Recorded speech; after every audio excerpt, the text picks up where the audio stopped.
Lockdown Part 2.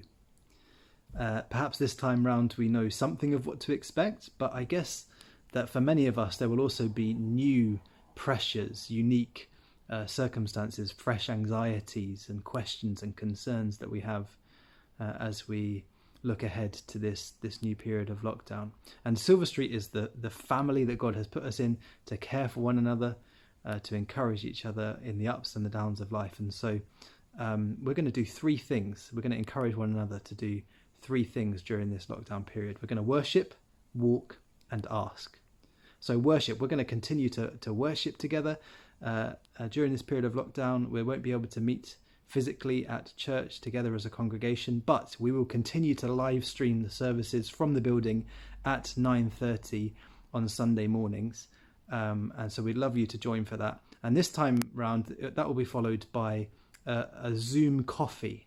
So for half an hour from 10:30 to 11 on Sunday mornings, following the morning service, there'll be a social time to chat, to catch up in the way that we normally would over coffee on a Sunday. So again, we'd love you to join for that. On Tuesday nights, we'll continue to meet online on Zoom. And for this lockdown period, we're going to do small groups online. More information about that to come. Please do come along for the chance to share, to care for one another, to pray for each other. So we're going to worship together. We're also going to encourage one another to walk. So under the current guidelines, we are still allowed to meet with one other person outside, and preschool age children don't count towards that number. So for example, a mum can meet with another mum even if they've got babies and young children with them. That's okay. And so what an encouragement it will be to each other if we are able to take the time to go for a walk with someone else from the church family, and to chat and to catch up and to stay in touch with each other over lockdown in that way. Think about who you might be able to encourage in that way, who might really appreciate that. So we encourage each other to worship, to walk together, and also let me encourage you to ask. Once a week, or more if you can, but at least once a week, why not get in touch with someone from the church family and ask them how you can help them, how you can be praying for them. Why not then pray for them on the phone if you feel that you can do that.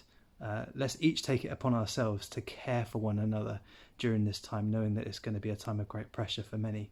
But as well as asking how you can help others, please do ask for help yourself. As I said at the beginning, there are lots of new pressures and anxieties and concerns that lots of us will have.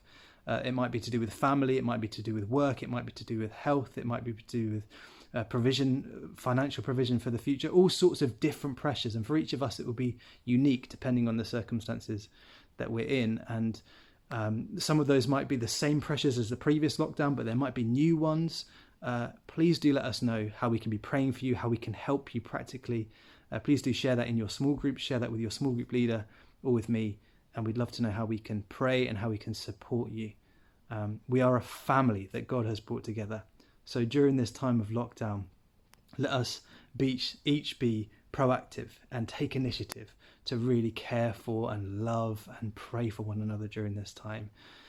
Praying that the Lord would glorify his name and build his church even through this time of lockdown that has not taken him by surprise.